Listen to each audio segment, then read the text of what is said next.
Well, it is 7 p.m. and I want to welcome each one of you to the Fast 8 program for this evening.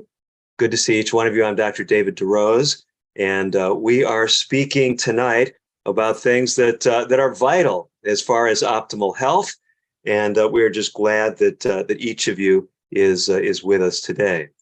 So with all that in mind, we are going to go right to our presentation for this evening. And it is coming up for us right now.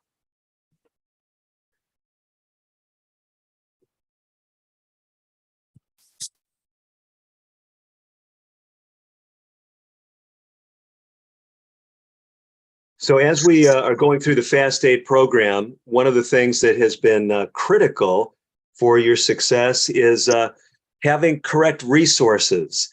Back some years ago, I was invited on a trip out to the Southwest. I was going to be speaking to a group of health professionals there, and it was in the area of Tucson, Arizona, if any of you recognize the lay of the land.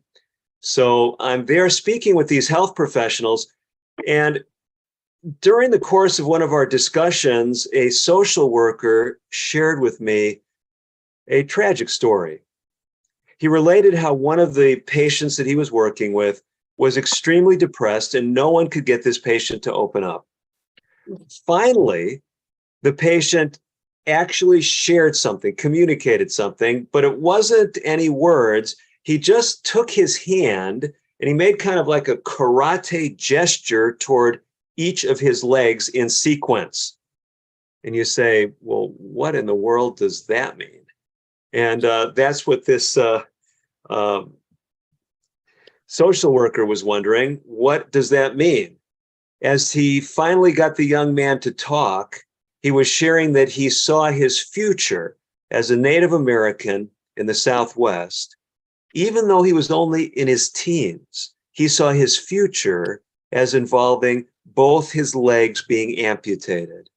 And as he shared more, he said he not only saw his future holding bilateral two-legged amputations, but also being on dialysis. He didn't have diabetes at this point, but he was looking at the people around him in his community, and what was he thinking? He was thinking, this is my future. This is my future. And as I thought about that story, and as I shared with another group that I was speaking to publicly today, hope is one of life's key ingredients. But health information, anything we do in this program, if it doesn't include hope, we're not going to get very far. So the Fast 8 program, for those of you who have been with us, it's not just about communicating information. It's not just about ideas that relate to better health and optimizing our weight. It is actually a program that is dealing with hope, dealing with encouragement. It's about practical, long-term lifestyle strategies, and that's really what we want to look at together. So the format of our program, and I'm sharing this with you tonight because I've gotten a number of queries, questions, reactions, and folks are saying, hey, I'm not getting the daily content. Well, this program, Fast 8, we're only producing weekly content. Right now, we're doing these live meetings from 7 to 8 p.m. on Saturday night. So I'm glad for each one of you who has joined us today. And we're not releasing daily content, but I have some good news for you. If you're wanting daily content, we talked about this earlier, but I want to give you a little bit broader perspective on the other option that we have for you. So to try to make this as simple as possible, if you're just joining us for the first time, if you haven't had a chance to look at the handout, which is really the manual, if you will, for the program, we are going through these weekly sessions, and every week we offer you a different challenge, okay? Different challenge every week. We'll talk about what your weekly challenge was, and I'm interested to hear what some of you have been experiencing. I'm interested to hear what a lot of you have been experiencing. And so basically what we're going to be looking at is the two different approaches to this program. Okay, two different approaches. So the first one is just the way this was originally designed, just to go through these weekly sessions. And as we go through these weekly sessions, what do? We're walking through those weekly sessions. Every week you have a specific challenge. But a number of you have been saying, we want something that takes us by the hand a little bit more than just a weekly goal. The option for you is actually showing on the screen right now. So some of you may be aware that a few years ago, I came out with a book called The Methuselah Factor. It's being projected right there. If you have a copy of the book and you were to open it up, you don't have to open it up. I'm just doing it right now. And the last 30 chapters of this book actually are a 30-day program. So I just happen to open up to chapter 4, actually day 4. It's chapter 18 in the book. And it says, today's challenge, eat beans daily. Now, some of you say, now, wait a minute, that's not part of the Fast 8 program. This is not the challenges that we're looking at. We're looking at a weekly challenge. Well, the purpose of this option is, although it's going to give you a little bit different emphases, like the eating of beans early in the program, it's going to walk you through basically a similar content over the course of 30 days. So the first 4 weeks of the Fast 8 program and the 30 days of the Methuselah Factor program are designed to be very similar. They're just presented a little bit differently. So I know whenever I give people options, whether I'm in the classroom, whether I'm sitting with a patient one-on-one, people's eyes kind of glaze over sometimes, like, just tell us one thing to do. The program was designed to have weekly sessions, but if you want something daily, if you feel like the weekly goals are, you're having a hard time getting your arms around them, you want some more coaching on a daily basis, I have these short 6-minute videos that actually have the same goals as are in this Methuselah Factor book. Do you see the illustration there on the left of the screen, 30 Days to Better Health? In fine print, powerful, natural help for diabetes and high blood pressure. That program is a free program, and you can access it through the website, through the timelesshealinginsights.org website. So what we're doing is we're giving you two different options. For those of you that have been contacting me saying, well, I got the Saturday night program, but how did I get on Sunday and Monday? No, there is nothing in the Fast 8 program on a daily basis. But if you want daily content that somewhat complements the Fast 8 program, it's not identical, but you can go either to the Methuselah Factor book, or you can go to the free online video program that we have. They both have the same goals.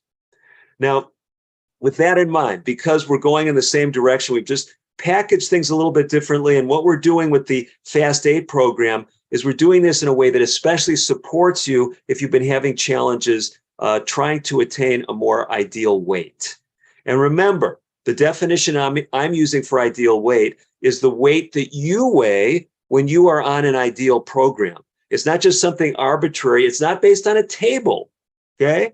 It's not based on, hey, my BMI is 45 and the doctor says it should be 22. You may never be able to have a BMI of 22, no matter how good a lifestyle you're on, because of your genetic, your early life factors. So we're not going to try to put you in a position where you have an unrealistic goal. Let me just step aside and tell you a story. When I was running a large hospital weight loss program, one of the things we did do when we first sat down with our patients is I asked them, do you have a weight goal? Do you have a weight goal? And most of the people that I dealt with had a weight goal. And I'd say, well, how did you come up with that? How did you decide at 5'4" you wanted to weigh 120 pounds? And they said, well, that's what my sister weighs. And I looked on the charts and that's the perfect weight. And I talked with my trainer and the trainer said my ideal weight would be 120, looked it up online. I say, okay, when was the last time you weighed 120? And the person may say, I think I was 9 years old. Now, what's going through my mind is this is not likely going to be a realistic goal. If you weighed 120 at 9 years of age, and you reached your adult height, let's say at 15, this is not painting to me a picture of a genetic and early life history environment that is going to make it likely that you could attain a weight of 120. Might be 160. And if you're weighing 250 right now, 160 is going to be tremendous, but you may not look the way you think you should look, or someone told you should look, or the way some table said. And what I'm trying to communicate is one of the ways we set ourselves up for failure is because we have unrealistic goals. And so one of the things we're trying to do in this program is we're trying to say, put aside those preconceived ideas and let's focus on health. Let's focus on working together and reinforcing healthy lifestyle habits. And these goals, these weekly goals in the Fast 8 program are going to connect you with those healthy lifestyle habits. So that's where we're going with the program. Now, having said all that, we heard from someone last week by the name of Melora. Melora shared her story using the very approach that we're talking here, working with a single lifestyle change, adding them in sequence as you master them. We'll talk more about that as we go on. If you're saying, no, I really need something more directive, I want to do something on a daily basis, I want to use the Methuselah Factor book or the free 30 Days to Better Health program, we still want you coming every week to our weekly sessions, but you can use that as your main content. You can put aside the weekly goals that I'm presenting, and you can do the daily goals that are being rolled out in the 30 Days to Better Health. Either way, these are powerful programs. I want to share with you another interview. This is someone who actually put into practice the program that's found in the 30 Days to Better Health program, or actually in her case, she actually used the Methuselah Factor book. So at this point, I'm going to put a video clip up for you, and just to try to give you a little bit more appreciation for the power of just what we are talking about in the program. That these things really do work. It's not something that I just said, boy, let's just try something out on a bunch of people. I have no idea if this will help anybody. So we are going to share right now a video, and here we have it.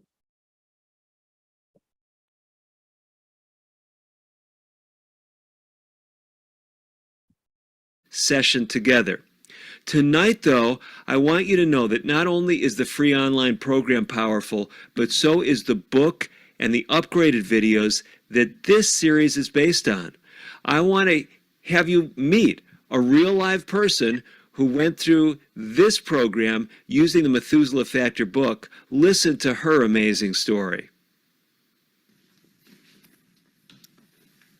Have a seat right there, Sheila. Thanks so much for being willing to join me here today. No problem.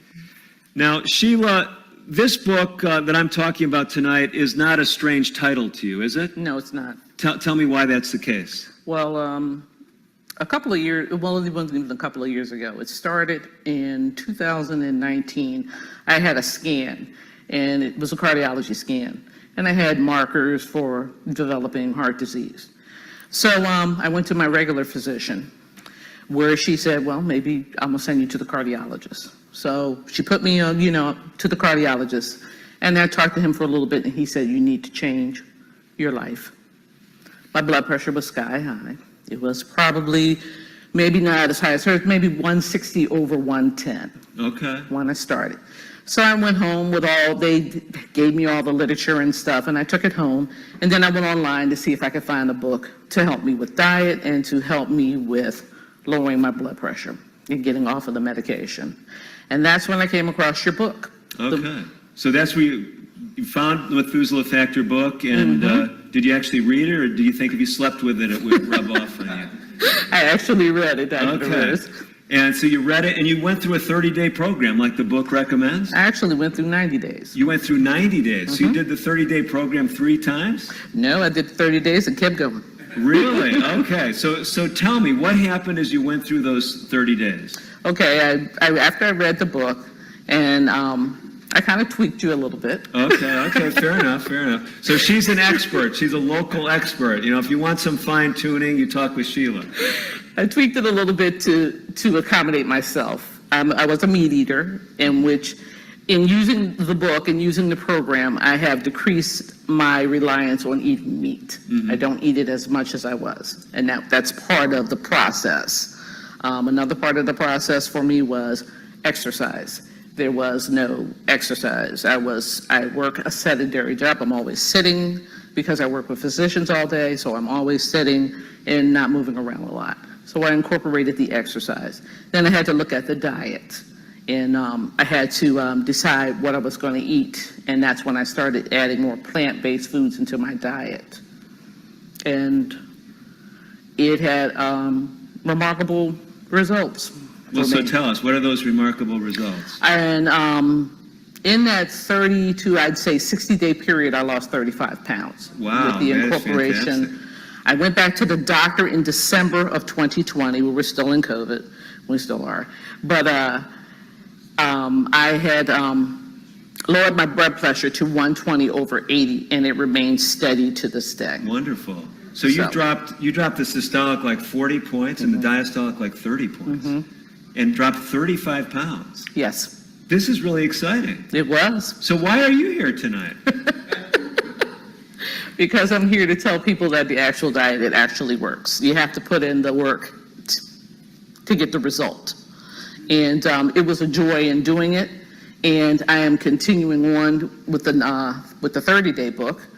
And I'm going to use that to lose even more weight and to get off of the blood pressure medication and the other numerous other medications that I'm on for edema and anything else, arthritis. I'm working with the doctor to use this diet to help me make my life better. Excellent. Anything else you think folks should know? If they're kind of hesitant, they're thinking, well, do I want to really spend 30 days of my life? I mean, 30 days, that's a whole month. Do you think it's really worth it?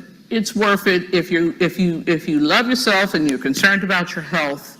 It's something. It's positive. It's good for you to do. Sheila, you're an inspiration. I wouldn't say all that, but Okay, thanks so much for coming up with us, okay? Thank you.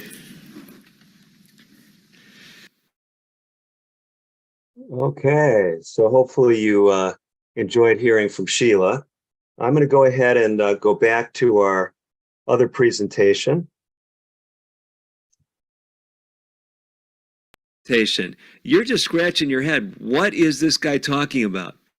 Okay, so let's make sure we don't get our videos talking to us too much here. Engage with the. Okay, let me make sure we. It's taken on a life of its own here. Okay, so we should be back there. Okay, so we've got these several different options for you, two in particular. And the lifestyle approaches that we're talking about do indeed work. And I hope you got some encouragement from Sheila's experience. So really what I want to remind you all of, hopefully you've gotten oriented to the resource that you most need, and that is the handout. So this, if you're jumping on for the first time or you're kind of confused, what's going on with this handout, it is a work in progress. So the principles that we're sharing in Fast 8, I've worked with for many years, but this is a new packaging of the program. So this Fast 8 model is something new, and we're using a lot of the same techniques that I used in the program that is online, the 30-day program, but we've tried to fine tune it and refine it, especially with weight management in mind. So we're actually building the program based on your feedback as well. So as you interact with us, and tonight as we interact together, you're actually shaping the program. And I'm going to show you some illustrations of that as we go along. So what I'm recommending is that you make sure you're registered, that you actually signed up through timelesshealinginsights.org/fast8. And that will ensure that you then are getting notified when new editions of the handout come out. So we're trying to put out an updated edition every week at least. Now, I don't know if you see it projecting here very well, so I'm going to go to the next screen. And that is, we're currently, the version that you've downloaded, if you downloaded the most recent one, is version 2.3. We're always working on the next version. So I'm working on version 2.4. Tonight, your feedback, our interaction tonight is going to help us to refine that handout. I know some of you like to work with physical printouts and you printed out the handouts. Someone was talking with me this week and they said, well, could you just put out the handout for that week so I can have last week's printed out, then this week I print out this week's, next week's I print out next week's, and I put it all in a binder. Well, I said, the problem is we've changed the first week based on feedback we've gotten. So if you look at if you were to compare the two handouts, the one you had last week and the one that we've put out this week, you'll find that we've refined some things based on your feedback. And I'm going to share some of those things with you because we're trying to make this as user-friendly and as practical as possible. And it's kind of an open source program. Some of you are sharing things with us. Some of your questions, some of your answers are in there. Some of you have shared recipes with us, even photographs. So we'll get to that in a few minutes. So here's the other thing. And I know some of you have gotten excited that you actually got a response from us, but more of you might have been disappointed that we've not personally answered your questions. So we have had a large interest in this program. Most of the people are not watching live, but we have people from all over the world, literally, jumping onto this program and asking us questions. We can't physically answer all the questions. We just are not able to do that, but we're going to try to take your questions tonight. And what we're doing is we've determined that we're going to keep the program from 7 to 8 p.m. That is our core program. But because we've had so many questions, for those of you that have flexibility with your time, we are going to stay on an extra half hour if there are questions that warrant it. So we'll go as late as 8:30 tonight for those of you that have specific questions, because last time I know a lot of you had questions coming in through the chat and we just were not able to get to them. So tonight, when we start opening things up, we have the flexibility to stay on longer if you're able to stay on. If not, we're going to cover all the core material in the first hour. So it's designed still to be from 7 to 8, but we want to be accessible for you. So we're going to give that extra half hour if there are questions that warrant it. Okay, so what's new in the handout? So we've changed things in week 1, and I want to just go through a few of those with you and talk through them just a little bit. So some of you were giving me feedback that herbal Jello recipe, you had tried it or you looked at it, you said, no, this doesn't seem to be right. We actually, I had worked with an institution where we experimented with different recipes, and this is, we've put into the handout now the preferred recipe number 1. So the recipe that you had last week, that's now number 2. But number 1 is a different herbal Jello recipe. I'll show you that in a minute. I highlighted some things in the handout in yellow in the current edition, and that are some really critical things that I want to re-emphasize tonight. And then if you do send in questions, we're not identifying who's asking the questions. If it's something you think is really personal and it would just reveal something about you, I'm pretty sensitive about that as a physician with confidentiality.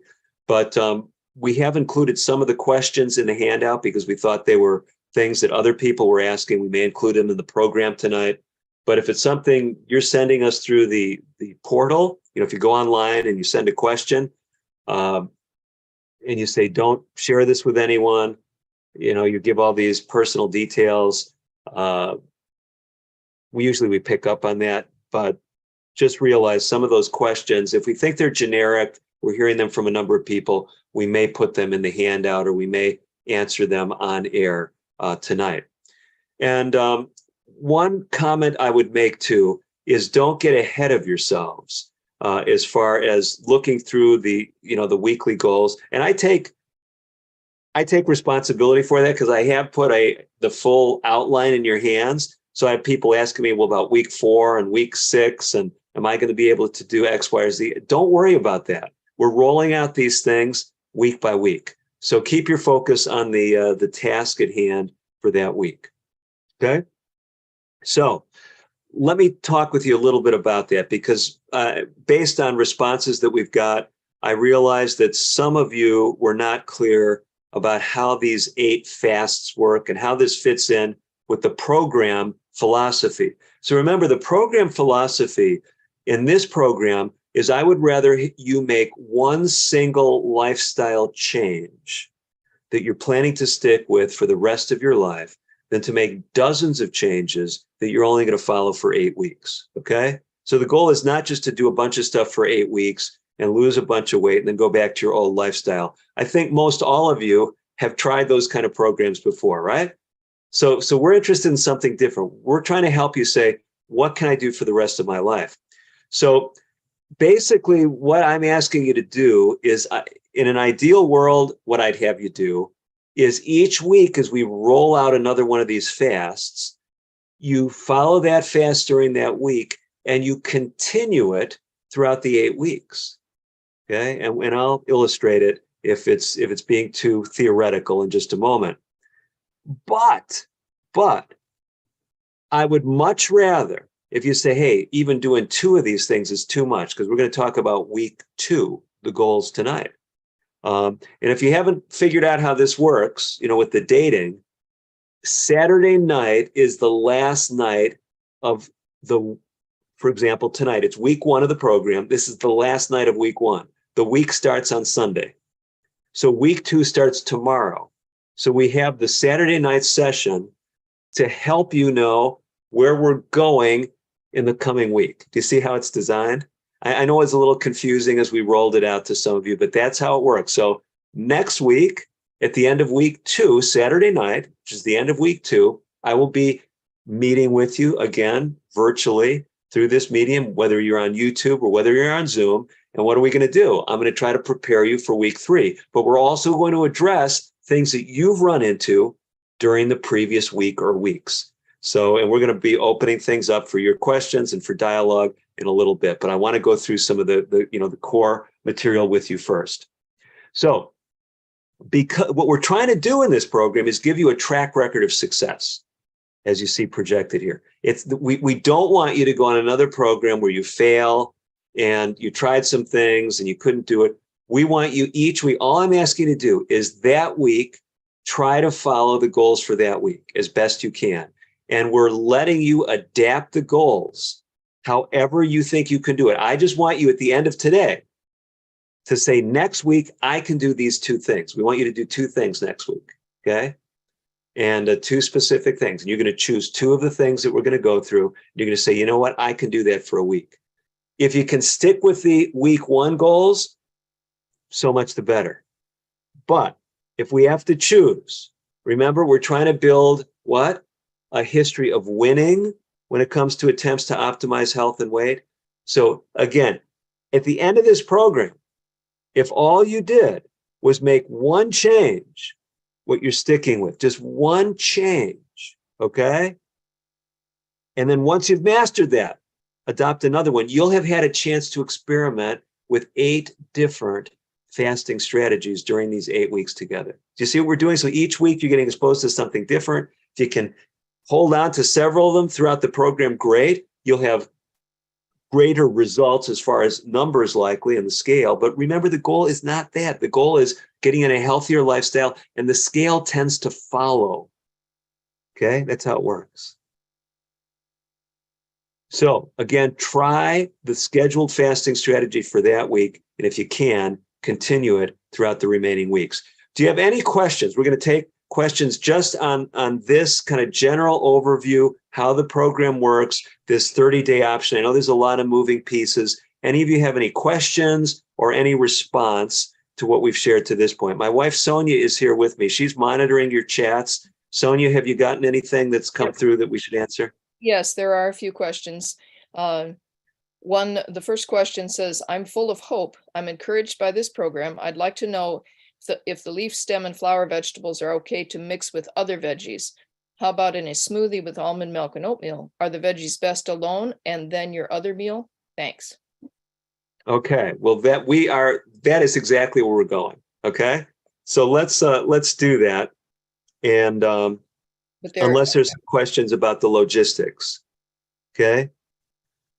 Let me give you this disclaimer first. You've heard this once, but I'm going to tell it to you again. These lifestyle changes are powerful if you're on prescription medications, especially medications for things like blood pressure and diabetes. Just like you heard Melora, you heard Sheila. We'll have some other interviews as we go through this program. People's medication needs change. Make sure you're communicating with whatever physician, healthcare provider is your prescribing doctor, PA, nurse practitioner, whatever, okay? Because there is a good chance you're going to need to make some adjustments in those medications.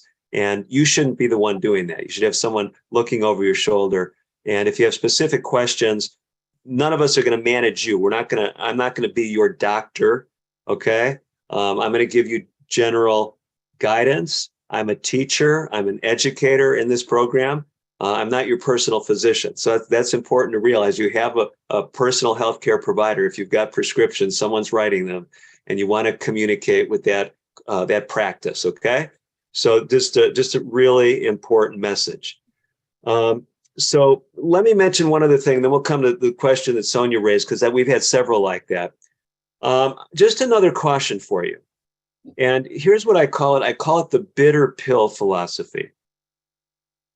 And I want to tell you two stories. These were patients that I've dealt with over the years. One of them was a couple that came to see me. These were elite athletes, or they had been elite athletes. They were both competitive runners at one time in their life. When I saw them, both of them wanted nothing to do with running. They were done with running, okay? They'd run in all these competitions, they'd train, you get the picture? I had a guest on the radio show. Some of you know I host a weekly radio show, and she was an elite swimmer, competitive swimmer in her younger years. And she shared on air. She said, I don't want nothing to do with swimming. She said, I told my kids when they were growing up, if you want me to come to your athletic events, do not be a swimmer. I am not going to show up at a pool. They said, wait, what's going on here? What's going on? What I've noticed is that some people, they go on such rigorous programs. It's often in the context of competitive athletics, but it can just as well be in the arena of weight management. I mean, think about this with me. I don't know what it is. To some of the things we talk about, it may be, there may be such a visceral feeling when we talk about physical activity that you just say, I can't handle it. You start talking about physical activity, I'm not going to do this.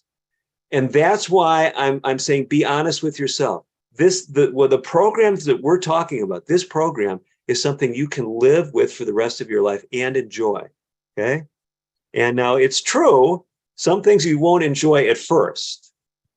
But if you just feel there's a real, roadblock there with something, like your mother forced you to eat asparagus every day, and if you see an asparagus you just can't eat, then no, that's not one of the leaf, stem, or flower vegetables that you're going to have to eat, okay?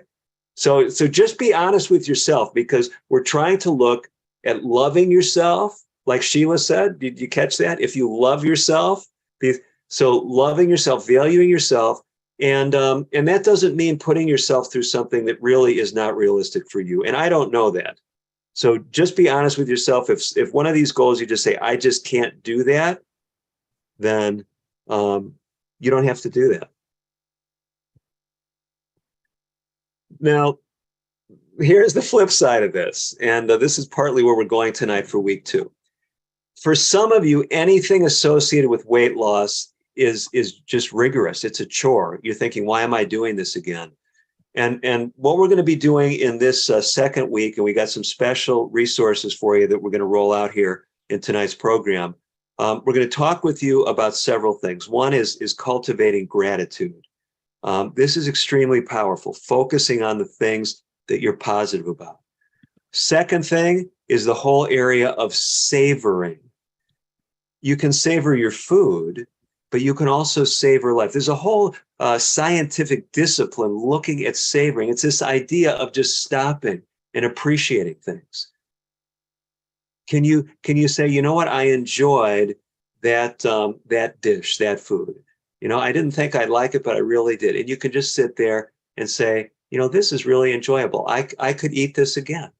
Or you know what? I went out to take a walk and it was really a beautiful day.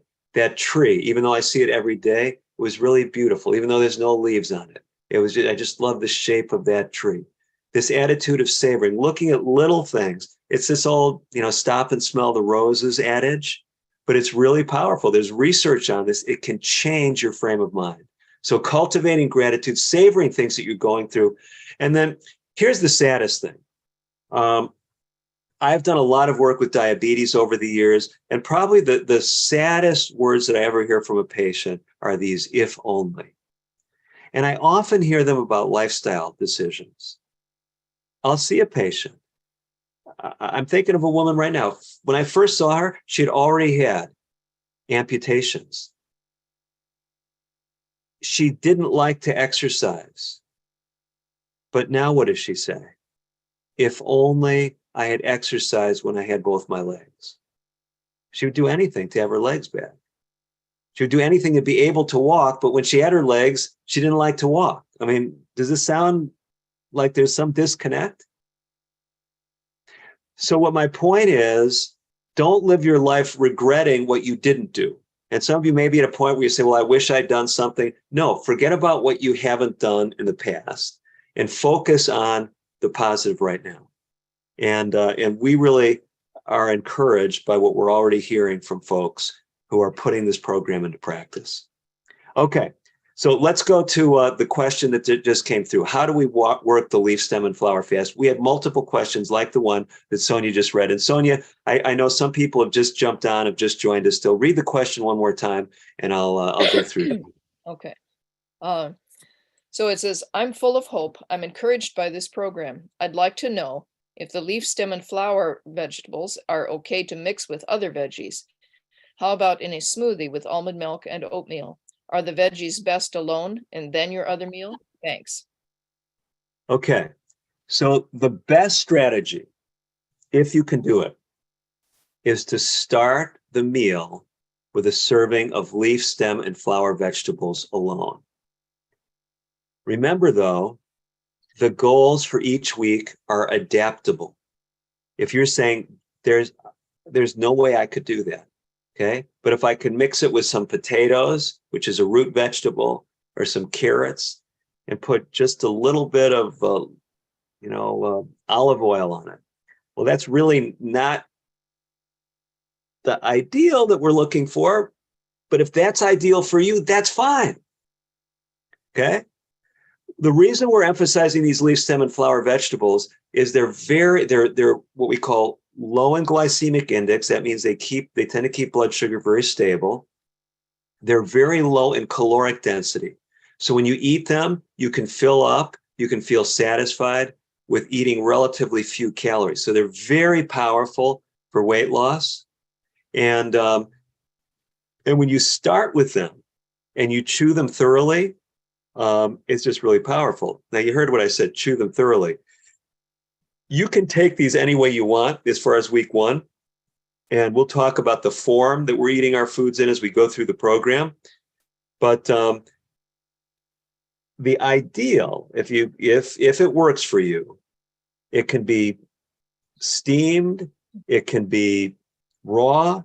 That's the best form. You say, but wait, last week you said you could juice it. You can't. Because we'll come to the best form in which to eat our foods later in the program. And if you haven't already connected the dots, it's when you chew the food.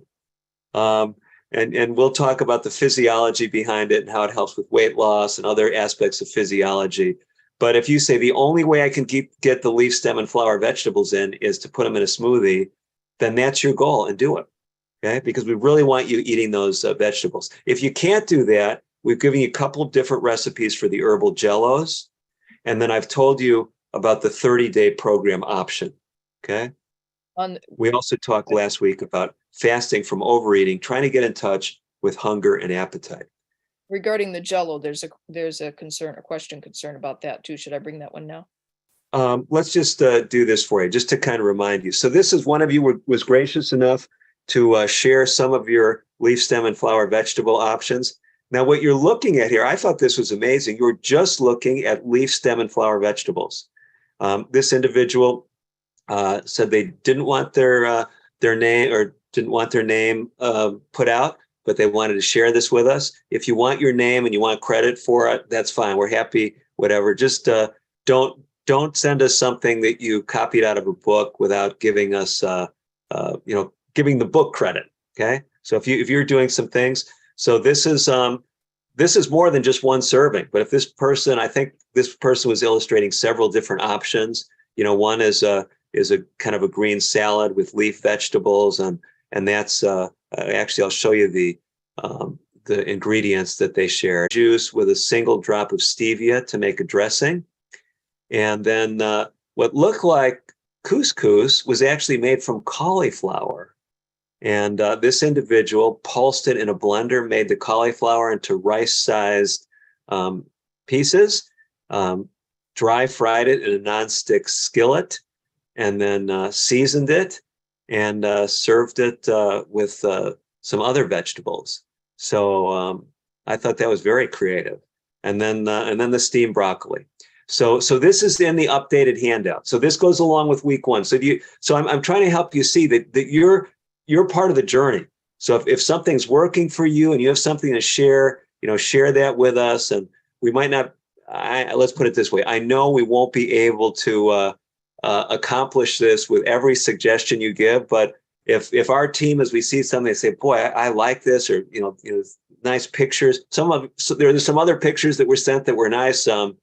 Someone sent me a picture of baked Brussels sprouts, and I don't know about you, but I know Brussels sprouts isn't high on the list of favorite foods for many people.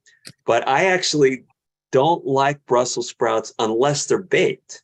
I actually like baked Brussels sprouts. And by the way, it's the same with okra.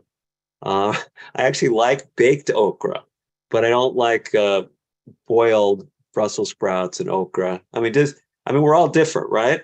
So anyway, experiment with some of these different things. And I'm telling you that because it was a nice picture, but we can't put everything in the handout. But share things with us. And if it's working for you, it likely will be a blessing to someone else. So this is the updated herbal Jello recipe. I know you're not seeing it all.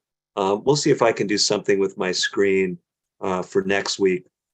We were trying to get this smoothed out. I know there's like a bar that's showing on the bottom there, but the full recipe is in your handout. So this is a recipe for the herbal Jello. And again, you can use this in place of the leaf, stem, and flower vegetables at the beginning of a meal. Some have asked me, can I just take Metamucil? Metamucil is actually the active ingredient in Metamucil is psyllium seed husks. So I told someone, as we were communicating, I said, if you want to put a teaspoon of psyllium in 8 ounces of water, and you want to drink that as you're serving of one of these low caloric foods, whether it's the leaf, stem, or flower vegetables or the herbal Jello or equivalent, that works. So my goal for you is that you're just connecting with these concepts and you say, well, why is that powerful? It's because it's filling your stomach with low calorie things. These soluble fibers like guar gum and psyllium seed husk, they're health enhancing. They help to lower cholesterol. They actually help to stabilize your blood sugar. So if you've had some guar gum and psyllium seed, whether you drank it or whether you ate it as a Jello, it's going to tend to blunt the rise in blood sugar after your meal. And swings in blood sugar, even if you don't have diabetes, can actually be part of the weight gain process. Okay, so keep that in mind as well. Okay, so I'm going to hasten on to week 2. So these are the goals for week 2, and then we'll pick up some more of the questions and things. So we're asking you to choose 2 of these goals, okay? 2 of these goals. So the first one is you can choose to fast from snacking. And here's our definition of fasting from snacking. You're going to choose to eat solid foods at no more than 3 meal times daily. So we're not restricting your beverages at all at this point, but we're just asking that you limit your eating to 3 times a day, 3 meal times per day. And you say, well, it's not a meal. I'm just had a snack. No, we're talking about any time you eat solid food, you just do it 3 times a day. So that's one option. Okay, we're asking you to pick 2 options out of this list that we're going to go through. And if you have questions about it, we'll take those later on. So the second option, and maybe I'll tell you this, a lot of people say, well, why am I so concerned about this? I've been concerned about this for years. I used to teach, I've taught on a couple of different college campuses, and one of the classes I taught was nutrition. And I was disturbed that most nutrition textbooks say very little about something called the migrating motor complex. This is an amazing aspect of physiology. If you have questions about it, we can take it in the question and answer session. But it basically is designed with restoring digestive health. And what the research suggests is you need to fast between meals during the day for at least 5 hours for this to fully kick in. It does all kinds of positive things. It has a healing effect on the stomach, because if you haven't eaten for like 5 hours, one of the phases of this migrating motor complex is what we call duodenal retroperistalsis. Fancy term for saying that your small intestine that makes an acid buffering solution, bicarbonate, it actually goes backwards into your stomach and gives your stomach a break from the acid. So if you have digestive health issues, and by the way, digestive health issues are some of the things that perpetuate weight problems. Some people are feeling they have to eat because their stomach's bothering them. Actually, fasting can actually help to heal your stomach. It's just amazing through this migrating motor complex. So fasting between meals, that's one of the options for the Fast 8 second week goals. Another option for you is fasting from inactivity. This is asking you to make a commitment to physical activity. And we're again talking about keeping the bar very low. Here's an example. Maybe you're doing nothing. Maybe you're going to set a goal of doing 6 minutes a day of exercise this coming week. Okay? 6 minutes a day. And you're going to take a day off. So we challenge you to do it every day or most every day.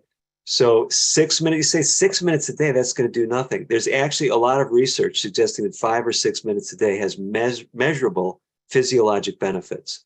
So set your goal low, but I'd love to see if you're going to stick with this goal, see if you can gradually increase it as we go through the program. If you feel like you can stick with the activity, do 6 minutes a day for the first, for week 2 that's coming up. And then maybe for week 3, could you maybe increase it to 7 or 8 or 9 minutes a day? You see how that works? You say, boy, if I'm increasing it 3 minutes a day every week, so it's 6 minutes each day, week 2, 9 minutes each day, week 3, 12 minutes each day, week 4. Wait a minute, I'm going to be doing quite a bit of exercise by the end. Well, maybe that's too rapid a sloping up, but you get the idea. So try to commit to doing something. If you can stick with activity throughout the program, that's best. But if activity is a really tough thing for you, find something you can do just this week. Here's the other option that we're giving you. And I know this sounds like the bar is really low, but if you just feel that you can't do anything, you say, I do this, a 1 minute exercise break every hour during the waking day. And that 1 minute break, maybe you're going to walk to the kitchen. Well, maybe the kitchen's not the best place to walk to. You're going to do just you had to do some chore anyway somewhere, and you're just going to get up and move around. Okay, just for a minute. That's all we're asking you to do. Put your timer on, 60 seconds, do something. You're going to walk around the house, walk around your kitchen. You're going to sweep the floor. You're going to vacuum the carpet and do something for a minute, okay? So again, this may sound very simple, but we're trying to develop the practices that you can stick with. And you do it just for a week. Can you keep doing it? Can you take a 1 minute break every day? Some of you are going to say, you know what? I think I could do that. I think I could do that. Others of you say that's not realistic. Well, then pick something that's realistic for you. Okay. Here's the another option. You can just choose something that's worked for you in the past, but you're not doing right now, and say, you know what? I could do this. And I'm going to do that at least for this week. And if you think you can continue it beyond that, that would be great. If not, you've at least done it this week. And when we get to week 8, you'll have tried 8 different things. And we're going to say, which one or ones of these do you think you could stick with for the long haul. Okay, let's go with our next goal, and that's fasting from negativity. And I told you about cultivating gratitude. One of the best things you can do is keep a gratitude journal, a gratitude journal. And there's all kinds of ways you can do this. You can read about it. Even a gratitude journal once a week can be powerful. Write down things that you're thankful for. There's all kinds of strategies. It can be 3 things every day or 5 things a week. For some people, they have a real challenge doing it, but find something that you're thankful for. This is powerful. And again, don't be ruled by the scale, because weight fluctuates. There's hormonal things that cause it to fluctuate, meal things, fluid balance things. As you're on this program, your weight may be up this week. It may have gone up a pound. And even though you were doing extra things, don't let that discourage you. It may be down 3 pounds, and then next week it's up a pound. Well, you're still down 2. Okay? But don't overemphasize the scale. Don't be ruled by the scale. Focus on the positive things you're doing for your health. Okay? So we're asking you to fast from negativity.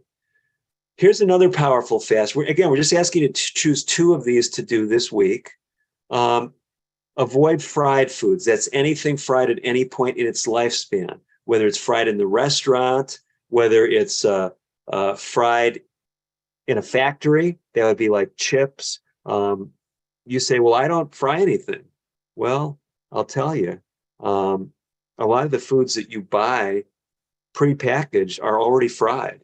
So most French fries have already been fried in oil, and then then people fry them again. Okay, so just keep that in mind. Look at the ingredients and keep that in mind. And you can call the company if you're not sure whether it's fried.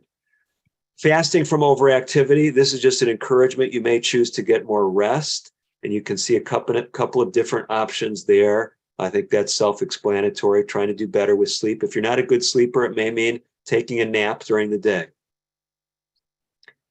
And then the last one that I want to spend some time with before we go to our open for question and answers is I don't want to talk about the physiology of sleep and weight gain. It's really fascinating. If we have questions, we can talk about it, but it involves hormonal systems in the body. Actually, a lot of people think, well, if I'm sleeping less, I'll be burning more calories. It's often just the opposite, because of mechanisms that are put in place by your body that can actually make it more difficult to lose weight if you're not getting adequate rest. So it's not a good strategy to see how much you can work at the expense of sleep. But here's the last one I wanted to focus on, and that is on isolation, fasting from isolation. What you're doing by engaging with this program is you're helping address that. But I want to challenge you, if you don't know personally someone who's going through this program, this is, again, you don't all have to do this. This is one of the options, but connect with someone. Invite someone to go on this program with you. The way this program is set up is very interesting. It's an 8-week program, but anyone can jump on the program anytime during the first 4 weeks. So up until week 5, a person can jump on. And I'll explain more about that later if it's not self-explanatory how that works. But that is really one of the unique aspects of the program. So the bottom line is it's not too late for someone to join. They haven't missed out already, but we do want them to try each of the things they've missed. Okay? So they've missed the leaf, stem, and flower fast. We want them to try that. And if it's just too much, if they jump on week 5, say, hey, there's no way I could, try all these things, then they may want to just go through the program at their own pace, watch the videos, just be on a different schedule than the group. We're a group going through this together, but that is powerful. We have a special resource that I want to tell you about that we are going to roll out. And of course, this is something that I alluded to last week. It is right here showing up right now. I'm skipping through a few things that are in the handout. But we're talking about the power of faith traditions as they relate to avoiding isolation. So what we find in the medical research literature is that many people have their social connectedness in the context of faith communities. When we wrote a book called 30 Days to Natural Blood Pressure Control, I have a copy of it down here. When we wrote this book, we're looking at, we have a whole chapter on social connectedness. We have a whole chapter on faith, because these things are powerful in optimizing lifestyle. And we're all spiritual beings, whether you're an atheist or an agnostic. And this Fast 8 program is designed for everyone. It's not designed for just, people of one spiritual persuasion. But we have noticed a lot of you, because of responses that we've gotten from you, do come from a Christian orientation, which actually is the orientation I come from at this point in my life. At one point, I described myself as an agnostic, but I've embraced a Christian worldview. And when I've done things with spiritual health, I've done generic things, but honestly, there's no such thing as a generic spirituality. I would rather, I'm just telling you personally, this may bother you, but I'd rather listen to a Muslim share about things that work from their spiritual tradition and say, does this work from my Christian perspective, than have a Muslim tell me about generic spirituality. I'd rather listen to a Buddhist and have that Buddhist tell me what kind of things, work in their life. And you say, well, but how can you be a Christian and listen to a Buddhist? Well, I'm going to filter things through my Christian worldview and say, does this make sense from my spiritual perspective? Is this an insight that I could use? Can I relate to that? So that's what I'm able to offer you. I can offer you things from a Christian spiritual perspective because that's where I come from. And someone who's been joining us on the program actually joined us last week is someone who has a doctorate in special work, a doctorate in ministry, and has done special work in group therapy. Her name is Dr. Patricia Nesbitt. I know, Patricia, are you on with us tonight? Yes, David, I'm here. Dr. DeRose, Oh, yes, okay. Yep. Okay, well, we're glad that you're here with us, and I wanted you to meet Patricia. Patricia, I know we're in the home stretch here. We're trying to wind up here in a few minutes, but just tell us in a 30 to 60 seconds what you did your doctoral dissertation on. Sure. So I did a small group project where I used health principles and combined that with community and biblical narrative, and just to kind of create hope and healing and transformation. Okay, so that was a real good summary. I haven't read her whole dissertation, but it's really an amazing dissertation. And Tricia has agreed to help me lead an extra kind of bonus group. And there's some other spiritual resources in the handout.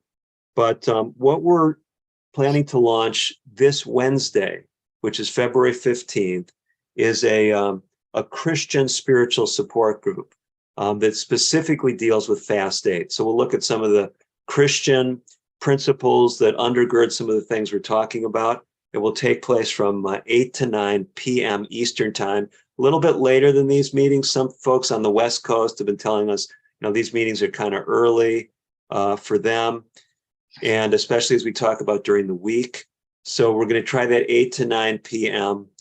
Slot. And this will be a group where we will share from a Christian perspective, but everyone's welcome. If you come from another faith tradition, if you're an agnostic or an atheist, you're welcome. We'll share things from Christian orientation. I've done this in other groups, and people have come and they said, this sounds weird, and why does Jesus really do this and all his healing miracles and stuff? They've never heard of some of these Bible stories. So anybody's welcome.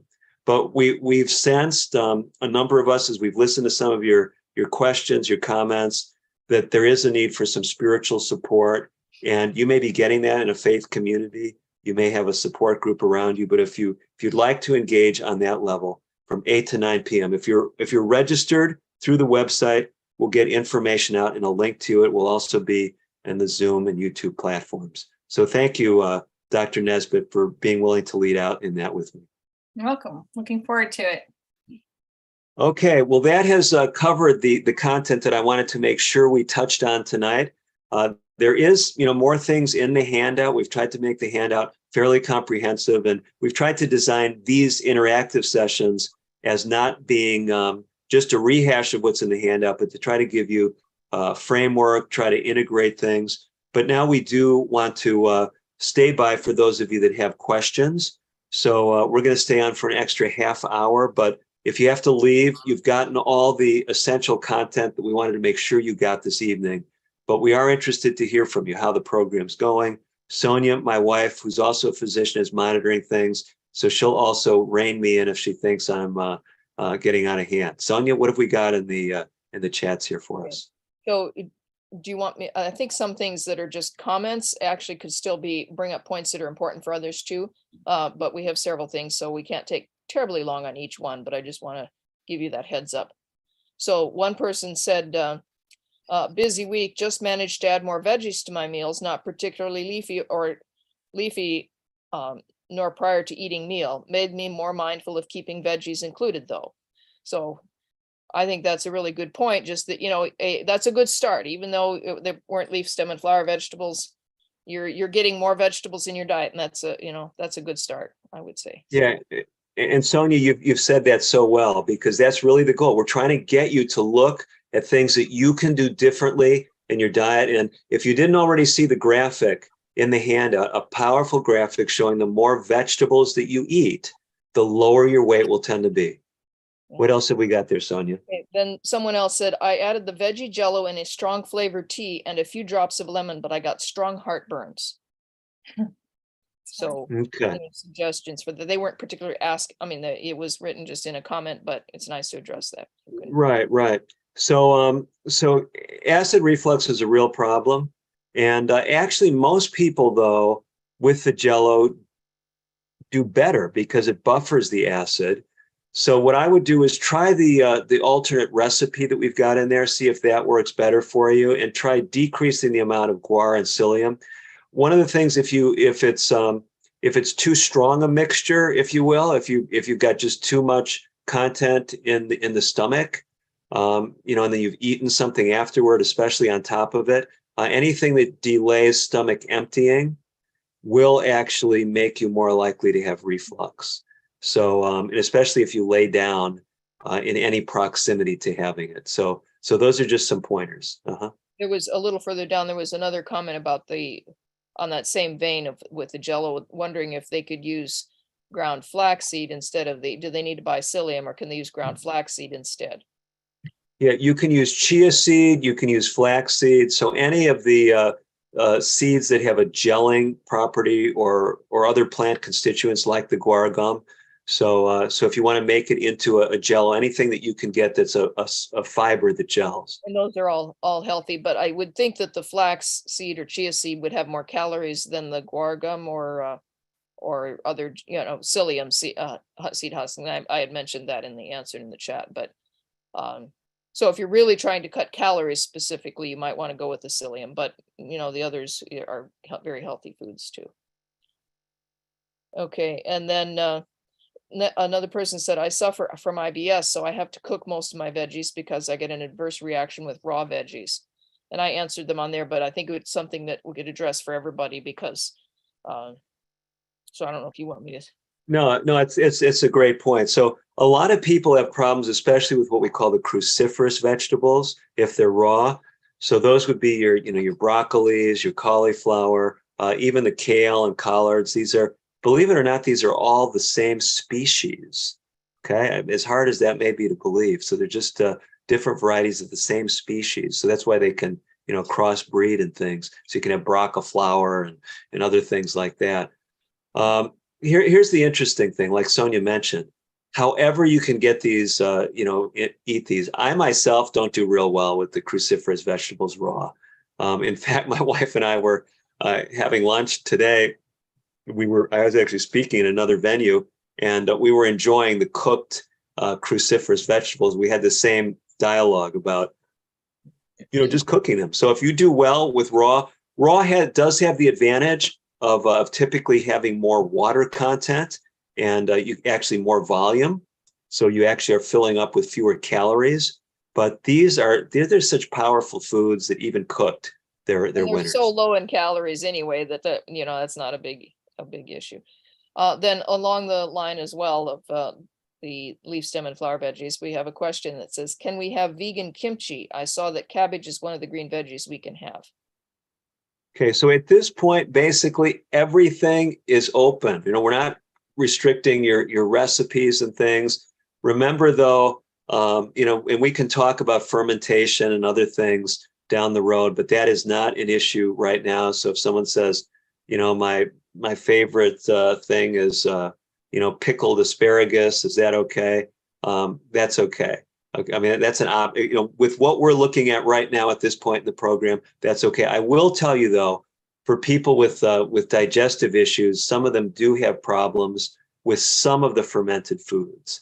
So some of the acidity, and same with the lemon. For some people, they're very sensitive to citrus. So just adding some lemon for some people will bother them.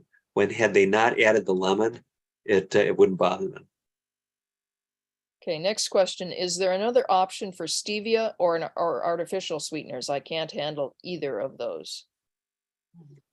And of course, if you're going to use something that's a more conventional sweetener, whether it's, a honey or, agave nectar, I mean, those are going to be, much higher in calories. But if you're just using a little bit and you're using the guar, guar gum and psyllium Jello alternative, that is going to be a good option for you. So again, we're letting you kind of tailor things. And if one of you comes up with a recipe and you said, this worked really good for me, I won't promise you that we could do a nutrient analysis and tell you how many calories are in it per serving, but we might be able to do that. so I guess I should have combined those two, because I think you pretty much answered the next question. What do you use if you don't like artificial sweeteners or stevia? And then another person said there's monk fruit. I've never used it. I use stevia. So there are some other things too. Monk fruit, as I recall, might be one of those that if you get too much of it, some people will have trouble with loose bowels. But I'm not 100% on that. I'm not sure that I think I may have had it once in somebody's house, but I'm Well, not really familiar. let me speak to this, from several perspectives. So, one thing that's worth mentioning is a number of you have asked about things like this. And, someone asked about adding juice, using a little bit of fruit juice or vegetable juice to the guar psyllium Jello. And that's an option as well. Again, anything that you add, calories to it, it's more calories, but the goal is not to be obsessively focused on the calories either. We're trying to educate you as far as, the principles. Most of you, know this. This isn't, something we're disclosing for the first time to you. But if you can get into these habits of eating things that are low in caloric density initially, that have beneficial properties, these are health enhancing things, and it can set a pattern for you that's very powerful as far as optimizing your health and improving your weight. Okay. And then someone else said, I need a handout and more information on food timing. Okay. Well, so Sonia, if you'd be so kind, jot down a note for us here. We can probably put in some more about meal timing in this second week. So in the next edition, we'll try to add some things about meal timing. But let me make it just as simple as possible. If you were to look at the two critical meal timing intervals, one is time before bed, and the other is time between meals. So, because remember, in week 2, we're talking about just 3 meals. So it's basically kind of answering the question, well, when should I eat? What time should my meals be? So the ideal is to leave, as I alluded to with this migrating motor complex, is at least 5 hours between the time you finish a meal and the time you eat the next one. So that would be ideal. Now, if you're used to eating every 2 hours, that may be too challenging for you. And you might be doing good to eat every 4 hours and eat just 3 times a day. That might be a great accomplishment for you. Okay. So, tailor that to what you're able to handle, but that would be the ideal. And then if you eat a light meal in the evening, you can eat it probably within 3 or 4 hours of going to bed. But if you're going to eat a big meal later in the day, we'll see later in the program. We're not asking you to do this now, but later in the program, one of the fasts that we're going to talk about is not eating anything after 3 p.m. So you kind of see, and I've asked you not to get too worried about those goals right now, but you can kind of see where we're headed down the road. And the thing I would tell you is be careful of eating a lot of calories in the evening, especially with reflux, but also it really has it's difficult on the digestive system, and it's difficult on the on the sleep quality. So those are two of the big concerns. And the other thing is that in the afternoon and evening, our bodies are geared hormonally to store the calories we eat as fat rather than burning them as energy, which is geared to do in the morning. So if you're trying to lose weight, it really helps to eat the majority of your calories earlier in the day. And we'll talk more about that in coming. Yeah. So, and I appreciate you mentioning that, Sonia, because that is so critical. And that's where we're headed. We've been trying. Yeah. So as we're rolling things out, we're trying to do this in ways that everybody can embrace it, can find some things that they can do. So don't get, as we're talking about where we may be headed down the road, again, don't get worried about some of the things we'll introduce down the road, but this is so on point. And if you're making decisions about caloric intake, Sonia said it so clearly, hormonally, early in the day, body is geared to burn, to assimilate calories. Study after study, better performance in people that eat breakfast. It's true in military recruits. It's true in children. It's true in senior citizens across the age span. Later in the day, your body's in a rebuilding mode, and very, very important principle. Okay, next question. I'm not a big snacker. However, I work 2 days a week, and on those days I sort of snack more. I'm a caregiver and I'm with clients all day. I try to make a peanut butter and jelly or eat hummus and Triscuits, apples, carrots, and celery, but sometimes I eat a granola bar due to time. I know this is a challenge for me, so any suggestions? I often only have maybe 15 minutes to eat and not always at one sitting. Yeah, so here's the thing. Remember, we've given you different goals for this week. You can choose two. So one of them is the not snacking. You might just say, in your case, yeah, this would be ideal. In days I'm not working, I'm going to do this. But here's the interesting thing, and this is, we're not doing the most aggressive fasts in this program. And some people say, why? Because the most aggressive fasts that I've worked with as a physician require medical supervision. We do it in residential settings. We're measuring blood work. So I've fasted people for multiple days. In this program, we're trying to do things that are safe for people to do on their own without direct monitoring, without having to have blood work. So here's where I'm going with this. One of the most amazing things that we find when we put people on a total fast, like a water-only fast, I'll just tell you, we've done this. Myself personally and other clinicians that I've worked with, probably hundreds of people. We've never lost a patient. No fatalities.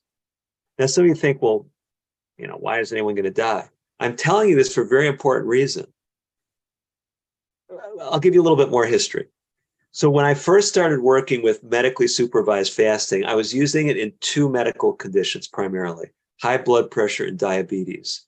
And again, you have to adjust medications. It's not just something to do on your own. We put people on water-only fasts. I was doing this in a residential practice. People were going through in groups, and there were people that were coming in who just had weight optimization goals, and they said, "Well, we want to go on the fast too. Why? I don't have high blood pressure or diabetes. Why are they just getting to go on that?" And at first I was kind of resistant to it, but I said, okay, well, you can go on the fast too. And here's what we learned. We learned for many people, just fasting for a day is a transformative experience. Because there's some of us have these internal fears, like we're going to die if we don't get enough at a meal. If I don't get enough now, if you're on insulin, yeah, you may die. You may get hypoglycemic, okay? And you may go into a hypoglycemic coma. So you need to eat those calories. But if everything's normal, you may get really hungry, you may get a little shaky, but if you're not taking medications that lower a normal sugar, and you don't have some, insulin producing, tumor of your pancreas, I've never seen a patient get into a life-threatening condition because they missed a meal. So I'm telling you all that to say, you think you can't get enough calories throughout the day unless you're snacking throughout the day. Well, what would happen if you just had less calories that day? I mean, would you actually survive? And the odds are you probably would do, I don't want to say just fine. Your stomach might be rumbling. You may feel a little bit shaky, but check your blood sugar if you have worries. If you have questions, check with your doctor. But all things being equal, you probably, even on those days we only had 15 minutes to eat, spread throughout the day, 3 of those 15-minute breaks, just eat something as best you can do. Take your time eating it. Don't wolf it down because that won't help your digestion. And then see how it comes out. So we have several more questions. I will try to, we need, I guess, to keep them short. This is my first time participating. I've just bought some plant-based protein shakes. Can I continue to have them with this program? Thank you. So for right now, we're not limiting any of the meal choices. We're just rolling out these principles. So you can have the plant-based shakes at this point. But as we go through the program, we will be, having some other things where you may say, hey, I shouldn't be using those at this point.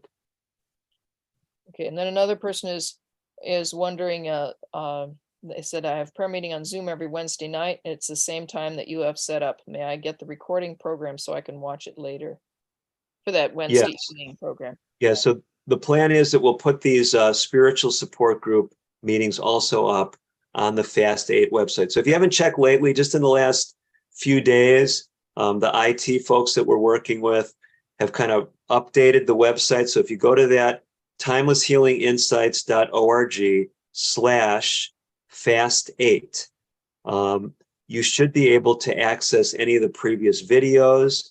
You should be able to find the links each time we have a live program. If you didn't see something in your email, just go to the website and I can project that again for you if that's helpful. Go ahead, Sonia. Is there another question? Yes. Somebody made a, let's see. I have a question. They have a question. I looked over the entire program and have been, hang on just a second. My chat went away when you did that. I looked over the entire program and have been struggling mentally to not go overboard on things I know are going to be taken away later. So I would just say, encourage you, like he said, let's take it one day at a time, and don't stress about those things that may be coming up, because we can make, as we make choices and change our lifestyles, our bodies become used to those changes as we do them. But it doesn't happen, just instantaneously. For instance, if you get to the point where, you decide you want to skip supper, when you first do that, you're used to eating in the evening, you're going to be hungry. But if you keep with it, within a couple of weeks, you're not hungry that time anymore if you don't eat at that time, because your body becomes adjusted to what you do. I've experienced that myself. I used to eat supper on a regular basis. Then I realized if I continue to do this, I am not going to be the weight I want to be. And so I quit eating suppers. And I was hungry every evening for a couple of weeks. I was hungry because I was used to eating at that time. But within a couple of weeks, I wasn't hungry anymore because, like I said, your body adjusts to what you do. Yeah, the other thing I would mention is, remember, you see these goals, you see where we're headed, and like you said, some of these things look scary. You say, I don't think I could do that. I'm gonna have to walk away from that. You don't have to walk away from any of those things.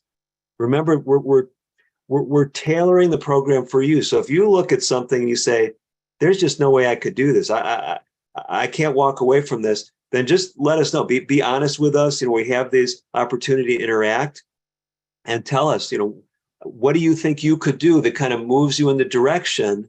Maybe you can't make that big a step. You're not ready for that. That's okay. Remember, our goal every week, you don't choose anything that you're going to do in a week unless you have some confidence that you can really do it. So the 2 things we want you to do this next week, I don't want you to say, oh boy, I may end up back in the mental institution. I may, this is really traumatizing me. No, that's not, we don't want you to do that. Don't set a goal that is too big. We want you developing a track record of success. That's what this whole program's about. It's not about giving you a list of things that you can't do or feeling like you just sacrificed so hard that I can't wait till the week's over so I can. No, that's not helping you. We're trying to help you identify some things you can stick with long term. So even if it's a small change, there's a principle. If you're going in the right direction, no step is too small. No step is too small. Okay.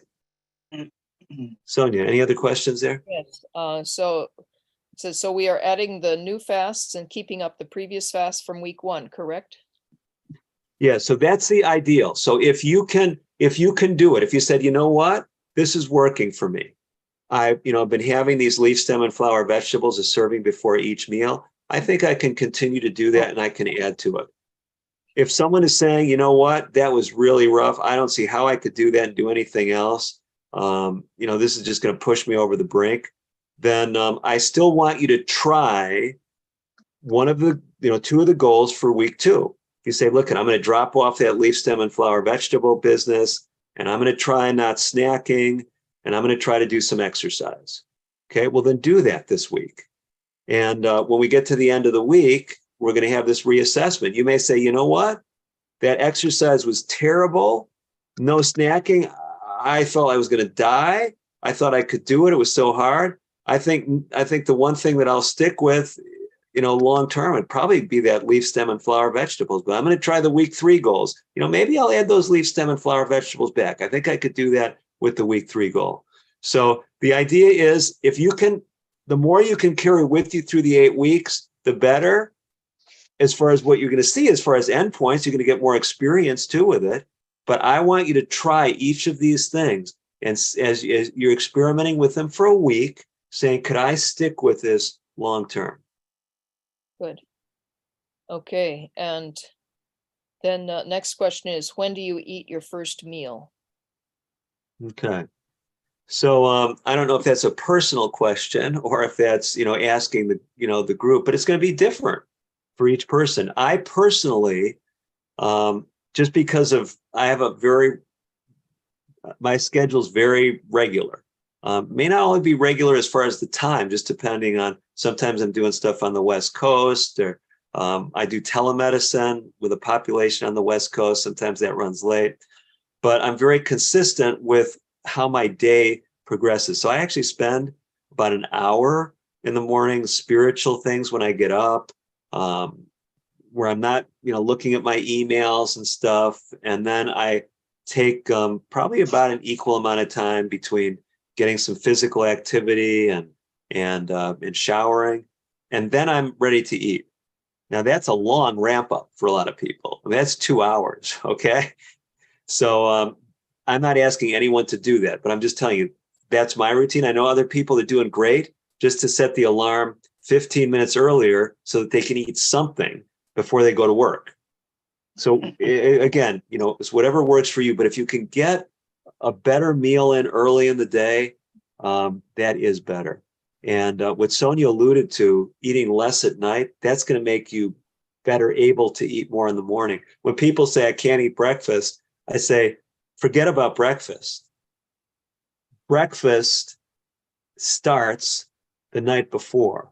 If you want to eat a good breakfast, don't eat so much in the evening the night before. You're not going to want to eat anything the next morning. Right. Okay, so start with eating very little or eating it well before, a number of hours before going to bed. And then you'll be much more likely to want to eat something in the morning. If you can do the 6 minutes of exercise before you eat, doing something. For me, I don't have much appetite unless I do something. So I have to do some activity before I eat. Okay, next question. I had the sleeve surgery, gained all back and more. How can I incorporate smaller meals and keep 3 to 5 hours between? Or do you have a better idea? Okay. So anyone who has a limited capacity to ingest calories, so whether you've had stomach surgery, whether you had a cancer, so if you can't subsist on eating 3 meals, then you will have to eat more times a day. Okay. So again, remember, these are general principles. So I would say for a person like that, if you say, the most I can eat, of these kind of things with the leaf stem, I mean, I had a half a serving and I was full, and that was only 50 calories. Um, I'm gonna lose too much weight too quickly if that's all I eat.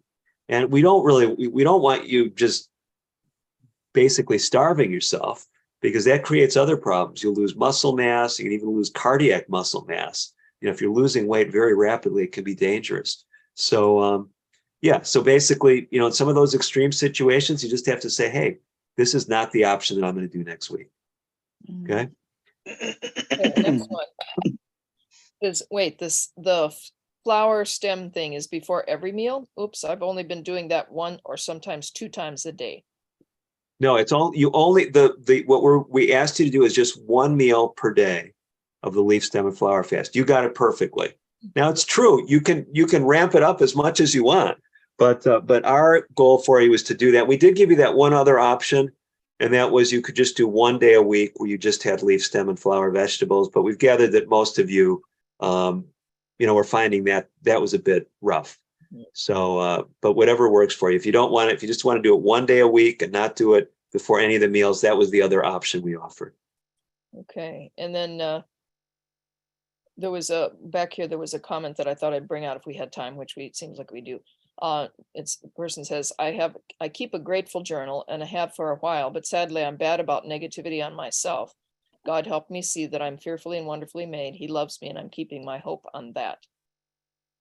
And that's so true. I think we just all need to give ourselves grace and mercy as we're going through the journey as well. We don't want to be down on ourselves, but just to work on making positive changes. And like he said, like Dr. DeRose said, any step is not too small if it's in the right direction. I'll mention one other thing about that. Last week we had some interview segments from Dr. Jason Lillis, and some of you may have listened to the whole interview. So if you go to our timelesshealinginsights.org website, you'll see the radio show that I host. It's called American Indian and Alaska Native Living. And Dr. Lillis was featured a week ago, actually about 2 weeks now. But one of the things he talked about was this gratitude principle. And he did something very interesting with his patients. He said he wanted them to share what they're grateful to about their body. Because, when you're dealing with weight issues, we often have a bad outlook at our body. And so he said, I want you to write things you're thankful about your body. And like people say, I hate my body. There's nothing I like about it. Well, how about your eyes? Do they work well? Well, yeah, I can see fine. Well, I want you to write that you're thankful that you have good vision, that you can see. Or, do you have heart problems? No, my heart is fine. Well, write that you have a good heart, that your heart is working, that you're thanking God, or you're thanking your body, or whatever. You're expressing gratitude for something about your body. So this I thought was very interesting. I asked him, I said, well, what happens with people with that exercise? He says, for some people, it's very difficult because they have all this negativity about their body, how bad their body is. They've been telling themselves that their body's bad. And think of all that you can be grateful for that your body's doing. You have legs that work. Your legs actually work. Well, no, they hurt. My knees hurt. Well, you can still walk though, right?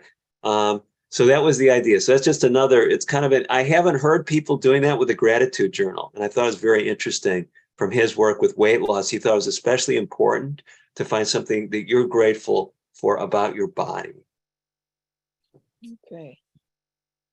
Very good. Well, let's see. I think we've covered all the questions. One person mentioned something about, it was about in context of the raw leaf stem and flower vegetables. It was in the context of being, assuming that it's more of a flatulence producing issue. And that, if you live alone, it's not an issue. But the problem is sometimes it's more than that. Some people will get painful stomach cramping and this kind of thing if they're eating too many raw leaf stem flower vegetables, especially the cole crops like the broccoli and cauliflower and kale and that kind of thing. But amazingly, if you cook it, it doesn't seem to do that at all. I mean, sure, if you ate nothing but that all day, your stomach might not, especially if it's not used to it, might not be happy. Well, very good. Sonia, it is time. So we've run through 8:30. So we did, we're glad you had enough material that we could interact with. We wanted to stay by and take your questions. So the next activity that we do have that special bonus support group that will be from 8 to 9 on Wednesday. So just look for that link. You should be getting it mailed to you. We'll have Dr. Patricia Nesbitt joining me as we kind of work with that group dynamic. So any final remarks, Tricia, before we wind up? Of course, we've got our next weekly meeting at 7 to 8 Eastern time that will take place on Saturday, a week from tonight, which would be February the 18th. Yeah. Tricia, any final comments? Yeah. So as I'm listening, I'm just taking it all in, and, I'm even thinking about what's most helpful for everybody. And, I would say that, so in my dissertation, the project that I launched, the name of this transformational project was called Journey to Wholeness. And so it's really, really important for us to understand that it's actually a journey. A journey means it's a process. It's just one step at a time. And sometimes when we haven't, when we have felt defeated in our situation, we can kind of develop a feeling of, you can call like helplessness or a learned helplessness. So when we make these little small changes, it helps us to be encouraged, and it helps us to actually, enliven our hope even more. And so I just really resonate with everything that was being shared tonight. I myself went on my own journey to wholeness, and probably share about that a little bit when we have our small group time together, or our group time together. But it's so important to keep our hope enlivened, and to tend and keep that hope. I have this beautiful background that kind of when you're talking about leaf and flower and stem, I think, man, it's like these things back here. I should just kind of I don't know, throw that in a salad. But what it is that, it reminds me that there is a principle that, of hope, that when we look towards that light and look a little bit away from a problem, and we can grow in our hope, and how important it is to tend and keep our hope, almost like a little garden, to tend and keep that. And so I just want to encourage you. This is a really beautiful journey that you're taking. It's I know I've worked with Dr. DeRose and Sonia before on my own personal health journey, which we'll probably share a little bit about. But it takes one step, just be encouraged, and look forward to meeting all of you that can join us on the midweek time. We hope that it will just be a huge encouragement for you. Okay, thank you, Tricia, so much. Thank you each one for joining us. We'll look forward to seeing all of you hopefully back next Saturday night at 7 p.m. If you feel like that special spiritual support group would meet your needs, you're welcome to jump on at 8 o'clock, and you can invite anyone to join with you. So it's an open group, but it will be focused on the Fast 8 principles. Have a good night. Night. Are you going to send us the link to get in the group? Yes, the links, you'll be getting links if you're signed up through the system. And if you don't get a link, just go to timelesshealinginsights.org/fast8, and you should be able to connect right from there. The active link should be there. Okay. And the link that came out last week in the email worked as well. That's how I got in tonight. So For the Zoom, Thank for the you. weekly Zoom. the Zoom. Thank you very much. And God bless you for welcome. all the things that you do for us. Thank you for joining us. Have a good night now. You too. Bye. Night.